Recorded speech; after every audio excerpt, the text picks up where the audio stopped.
so excited to have Captain Jim Meskel with me again today as my co-host. We always have a good time together, don't we, Jim? We sure do. Absolutely. We make Tony Robbins look mild.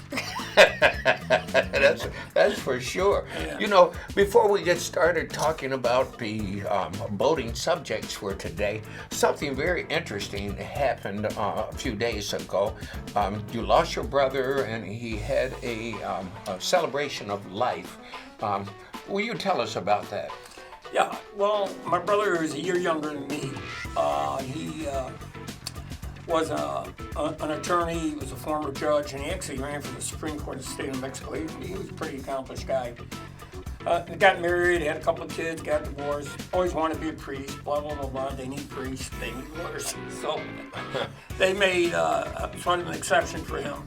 And they let him get ordained, when he was, later in life. After having been married and divorced. Yeah. So what happened at this celebration of life? Well, anyways, I learned a tremendous amount because they gave him a parish in the hood in West Inglewood, which when I was... A parish where? In the hood. In the neighborhood? Right. And it made me really think because Forgive him, folks. Forgive him. I was driving, I got off the expressway because on 71st Street, and that's where we had grown up, only 2.5 miles from where he wound up. Mm-hmm. And you know me, I'm more of a secular guy, and I am. So what happened? So anyways, he died February the 7th. They had a big service for him out in Albuquerque where he's buried. Yeah. But his parishioners wanted to give him a send-off here in Chicago. So I even had the bishop, they had all the hoi polloi, they did a video, and I wore my whites down there. You wore your summer whites? You got it. Okay. Because my brother was a pomp and ceremony type guy, so I figured I'll do a little pomp and ceremony back, So anyways, the bishop was up there, I walk in, and he goes, "We have an officer in the house." And I yelled back from the view, "I'm his brother!" I'm his brother. Yeah. And so anyways, they went through the thing, and all these people, and to my surprise, I did not expect this at all. People flocked around me after the service. I mean, they were like wanting to touch me, and they said, "You look so much like him when you were twins." I said, Did they want to take pictures with you? They wanted to take pictures. They said, "You talk like him, you got your," which is true. We were told that all our life. So my niece, who sort of orchestrated it, said it was like they saw a ghost, because I looked so much like him, and they couldn't get enough of me. And there's the bishop with a big pointy hat, and I got my hat, it's like, they like this hat better. Anyways, it was a wonderful event, and his parishioners loved him, and he really did a lot to save their church. Well, Jim, that's great. What was the name of the church? Do you remember? St. Adrian's, A-D-R-I-A. St. Adrian. At 70th and Washington. At one time, you could see it was a good middle-class church, but what the demographics and the way it's primarily Latino folks, now. It's still a good middle-class church. Right. It still is. You have to excuse Captain Jim. I have to tell you, I've learned more about the Caucasian population from Jim Meskel than I have from anybody I've ever met. And well, what surprised me too, he had black parishioners. He had African. Why would that be a surprise in a black community? Because Catholics, you don't normally. I mean, it's been my experience. Okay. Listen. All right. Folks.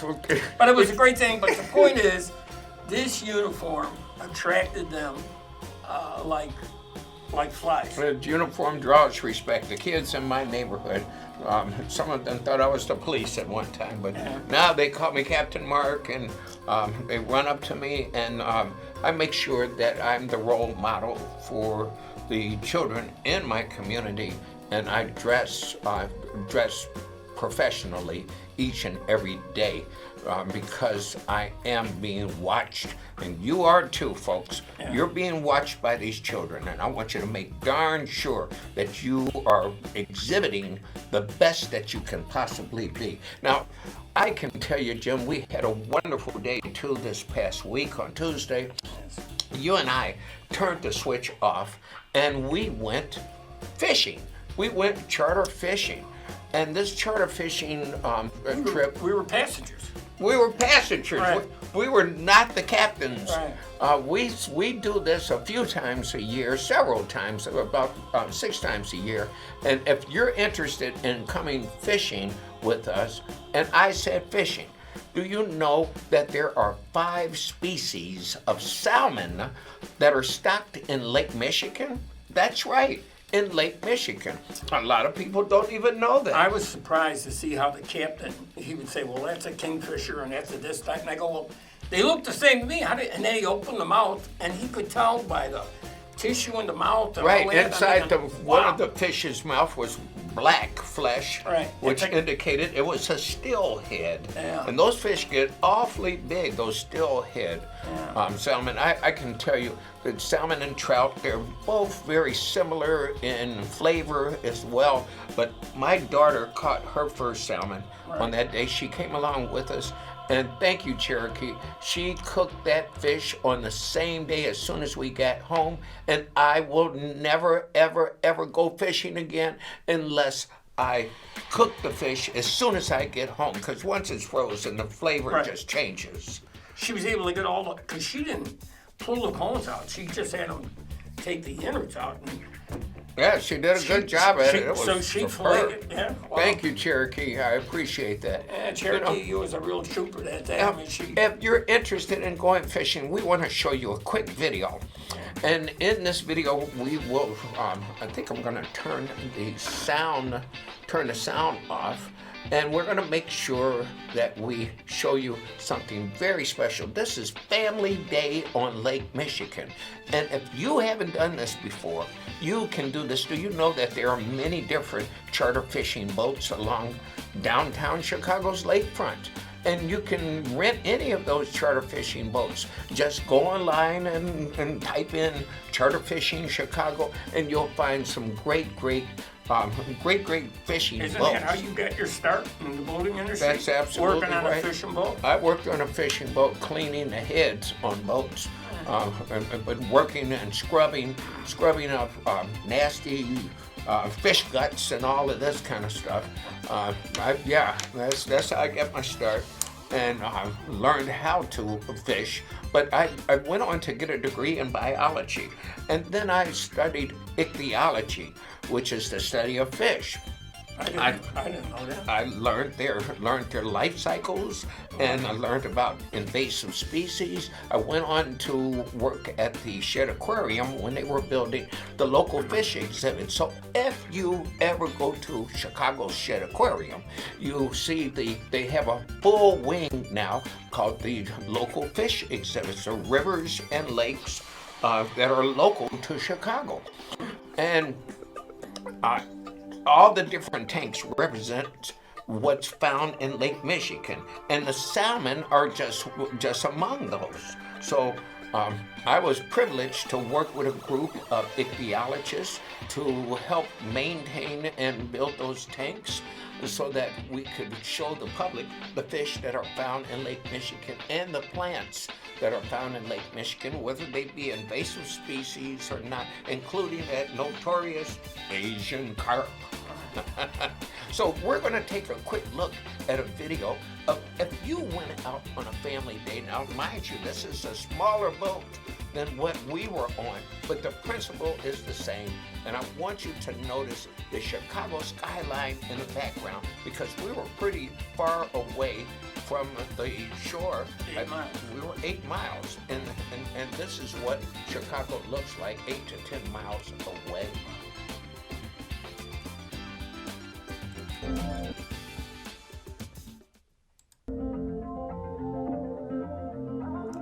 Here you see a family getting ready to go out Captain Generosco. And this family is looking to have a good time. They got a couple of kids with them too. Looks like they love Jersey Harbor. harbor. Yeah, that's exactly right. Diversity is a great harbor. Here's the first fish brought in. Look at all of those rods that they have on the back. Weren't you surprised at how many rods? I was very impressed by the captain and his son, which is mate. And how they don't get them tangled up. Yeah. I would have had them all twisted and all stuff. Yeah. I would have too. And everybody gets a turn to go fishing. I think one of the best things that we do is that when we go out, no matter how many fish each person catches, everybody leaves with an equal share. And so you don't come home empty-handed.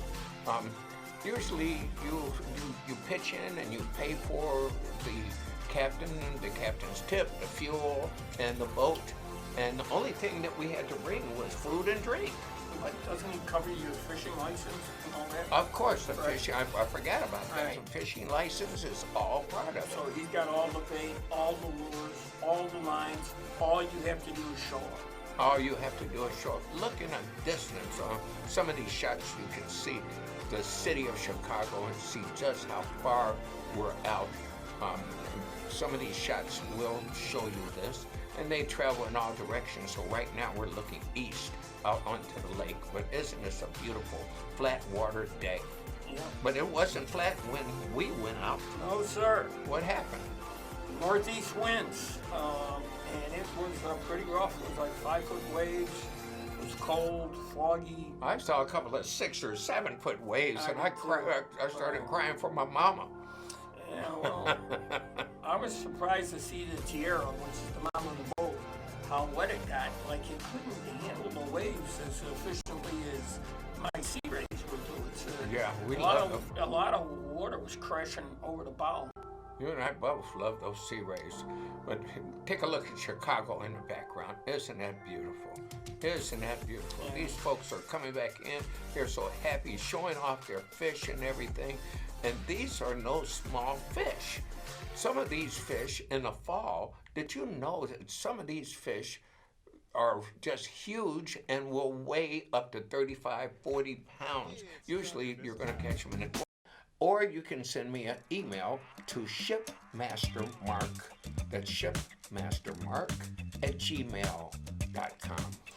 You might want to comment too on how the captain stays within the bounds of all the rules and regulations of the Department of Conservation. Oh, yeah. Because if you break those rules, don't have that license, go over your quota, blah, blah, blah, blah, tell them what happened. Well, the Department of Conservation and the Conservation Police, rightfully so, monitors the number of fish that's taken from the lake. Did you know that as early as 2011, Captain Kevin told us that there were a total of 9 million fry, that's little bitty fish, little small salmon, 9 million fry were planted into Lake Michigan, and those are the fish that we go out to catch. Only 10% of the fish are able to reproduce because these are ocean-going fish that have been replanted into fresh water. The fact is, today, they're down to about 800,000 fish that are planted in the lake every year, with still only 10% that reproduce. Their life cycle starts in salt water, or in fresh water, that is.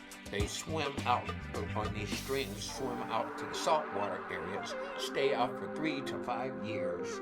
They get huge, and they wiped out the LY population. Jim, do you remember? I remember those. There were millions and Thank millions. Man, those beaches, oh my There God. were millions of LY that used to litter Chicago's beaches, and they used to have to get tractors to rake this stuff up. I didn't know the salmon did that. The salmon reduced the population. Wow. And that's one of the reasons why they planted the salmon in the lake to open up a multi-billion-dollar, $5 billion a year fishing industry. Um, and the sports fishing, in fact, did you know that the Bassmasters Classic was held right here in Chicago, off of downtown Chicago, just a couple of years ago? Yeah, that's the Bassmasters. That means we have such a selection of fish, and if you go online and take a look at the fish that we have in the lake, in Lake Michigan, you'll see that we have a real variety of fish. Now, I'm very grateful that we are looking at the fishing thing, but I think that we're going to get Captain Kevin to come in 2 weeks from today. If you want to learn more about charter fishing, we're going to dig into it really deep with Captain Kevin. Now, He's good too. I mean, as a fellow mariner, I mean, I was very impressed with his operation, his skills. I mean, the guy knows what he's doing. That is absolutely right. Now, we're going to play a game. How about it? Okay. I have a penny for your thoughts, right? Penny for your thoughts. Okay. Now, in this hat are questions that came online from our viewers. You have emailed so many questions that we had to create a way to answer them for you on the air. So we're going to flip this coin and put the hat in between us, turn it upside down. It's filled with all of these questions. We don't know what question is coming up next, but I'm going to flip the coin. You're going to call heads or tails. Okay. And whoever wins has to answer the next question. You ready? Ready.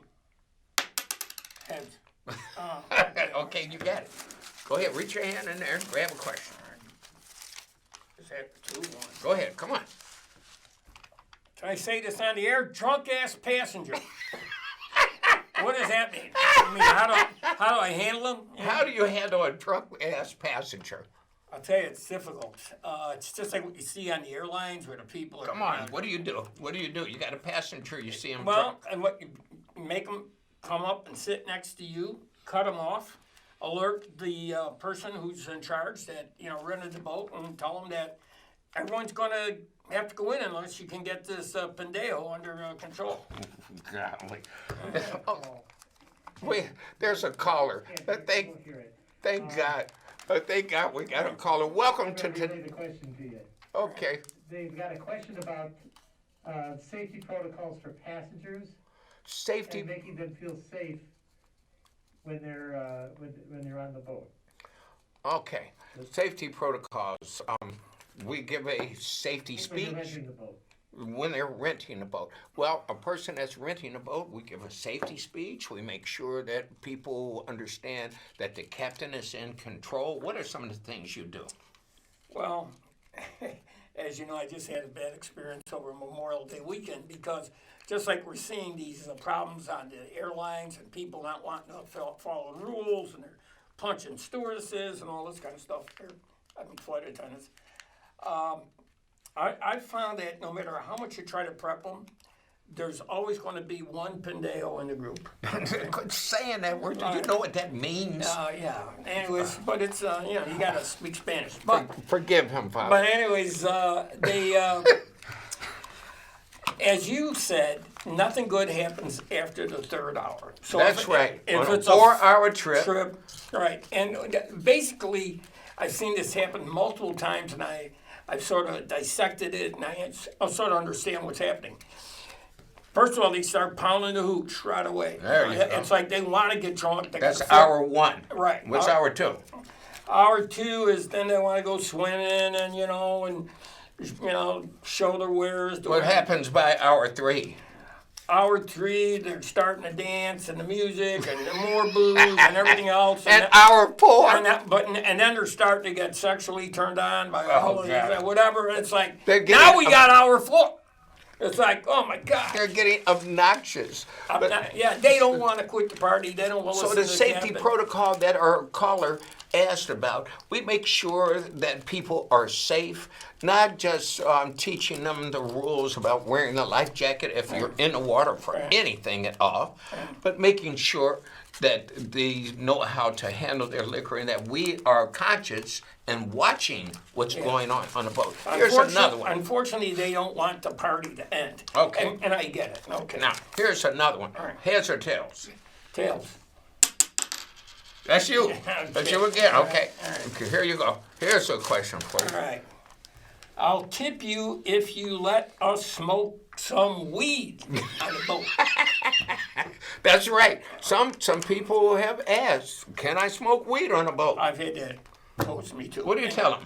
Well, I tell them this, it's legal on land, which we all know, but when you're on the water, that's federal waterway, so federal rules say you can't smoke weed, and if they catch you, they can, Well, basically. wait a minute. What if I'm on the Chicago River going through downtown Chicago? I'm in the heart of the city. Mm-hmm.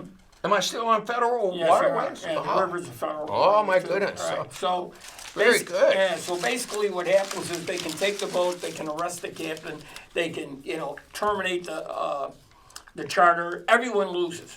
So The no captain- smoking of any type Right. is allowed on a boat. And if you have a marijuana product, what about things like what do you call these vape pens and stuff? Well, what's interesting about those is I've seen people use them and you can't smell it. So But it's still marijuana. Is it illegal or not? it would be illegal, but Illegal. I'd be hard to catch them. Leave the stuff at home. If you're going to get on a boat, leave the stuff at home. Right. If you are one of these people that smoke, how come we can't smoke? You mean as captains? Or As captains. Captains are crew. Because we are in drug consortiums, which means we get randomly tested. And if there's an incident, you're going to get tested every time. But otherwise, if everything in your life is going well, you still get that call or that email. The that law says- states that anybody who is involved with the safety aspects of the passengers, whether they be your deckhand or whoever else is on a boat Right. helping you, they must carry a drug consortium card and they must be clean of having this in their system. Let's do another one. Well, Okay, wait a minute. Oh, you got to call heads or tails. Go ahead. I wanted to tell that one story about when the Coast Guard actually followed you in from a charter, waited till everyone got off the boat, and then they pulled out a bottle and said, all right, Hey! take a leak. Look, that's one test I don't have to study for. Yeah, okay. Come on, next question. Tails. Heads, okay. That's yours. Okay, let's see what I got. Man overboard. Well, if a man is overboard, I make everybody zip their mouth. I try to get everybody down below so that I can have the deck cleared so I can work to get that person back on board. I then will assign somebody. I've already assigned somebody to help me before we left out of the dock. And I ask everybody that's in my view to point. No matter which way I turn that boat, everybody has to point. Eyes on the guy all the time. especially- Because yeah, I'm looking at other boats around me. Right. I'm looking to make sure I don't get the victim in the propellers and made into hamburger. And you I'm can make- go below the surface, and then you can't see him Right. at all. So you're going. And I throw the life ring out to him and anything else that floats. But I'm not getting in the water with that person because I know if I let them get one finger on me, that I become their ladder. Plus, I have the responsibility to the rest of the passengers to maintain their safety. I need to be at the captain's helm. And one other factor, you don't know how to swim. Come on, we got 5 minutes left, man. Oh my God. You got to Okay. flip the thing. Oh, yeah, come on. Let's go. Let's flip the coin. Here's Heads. the tap. Hey, you got hits. Okay. All right. Go ahead. Let's stick it in here. Come on, just pick one. All right. There's a ton of Oh questions. man, I've had this happen. What? He said, "I'm the captain now." I'm the captain These now. clowns, they get all boozed up. They actually try to take control of the boat. Can They do. Can you imagine you're on an airplane and one of the passengers gets up and No, Let's go fly away. I know from that movie, Captain Scully or Sully. so yeah. No, well, one of the movies. Captain Ron. No, this guy. I love Captain. Whenever you hear those words, "I'm the captain now," you know you got trouble coming. Big time. So you make sure you do what? Well, I've had it even worse than that, where I try to get them on and sorry, ladies, but it's usually the good-looking, in their mid-20s, early 30s, lawyers. Watch it, Jim. Watch it, Jim. They don't want. They go over and grab the key and pull the key out of the ignition. Yeah. And then you know what I do? What? I grabbed the Marine radio and I said, "I'm calling the police right now." Right. And then they get back. But Oh, my God. yeah, no, it's like. Let's do another one. Come on, All right, Jim. all right, flip it. Heads. Tails. Okay. All right, Here's. Let's see. Two guys or girls. They want to fight. Wow. Well, I've had husband and wife fight. I've had two guys fighting. I've had two girls fighting. What do you do? Well, I'm not going to get in between them, but I'm going to go directly to the person who's in charge of the renter and say, if you cannot maintain order among your friends, this trip is over immediately and you can keep your gratuity. What's the next question? Come on. All right, flip it. Tails. That's you. All right, let's see here. One person out of the group is blue in the face. Yeah. Getting sick. Yeah. Well, I've actually seen him turn green. I really mean. My daughter turned gray. Yeah. She lost Right. color in her nose and lips. Well, I feel sorry for people like that because just like what happened to Cherokee. Once you get seasick, the only cure is to get back on land. And yeah. so normally what she I was do, begging us to take her back. What I do in situations like that is I simply say to the head of the group, and you got a sick person here. Why don't we go in at least, put them on land? I can find a park bench or something and take an Uber back to the harbor. And you know how many times people say, "Hell with him or her, we're staying out." Right, we're staying out. There's no sensitivity towards the other Cherokee was a person. real trooper in those 5 and 6 foot waves, and she handled it.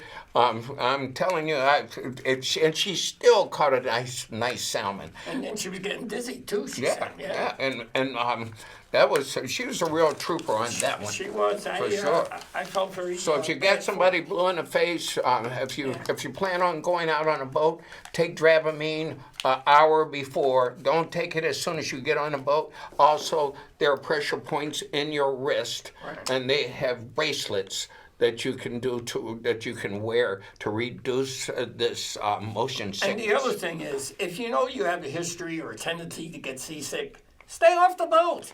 Well, take Dramamine. Here's another one. right. Here, come on. Head. Tails. You. Okay, if you tip, let's see, I'll tip you if you, put the same put that question. one back I'll let then, you all right, smoke some weed All on, Okay. we don't answer the same quick question one. twice. Let's see, here's another one. Come on, they're stuck together. Okay. Help me with my swimsuit strap. First of all, I'm a married man. Oh. Second of all, I'm not going to put myself in a compromising position to help someone with their swimming suit. And that's all to it, period. Well, you heard of the Me Too movement. Yeah, well. You know what happened to Harvey Weinstein? Oh, my God. Look, we have to wrap it up. We're about to go. And I just want to thank you, Captain Jim Meskel, for joining me once again. Thank you for inviting me, Captain Mark. Until next week, and we're going to have a great show then. Make sure that you do what's necessary to remain happy, and we'll see you then. Mama, get the coffee ready. The kid's on his way. Be smart, be safe.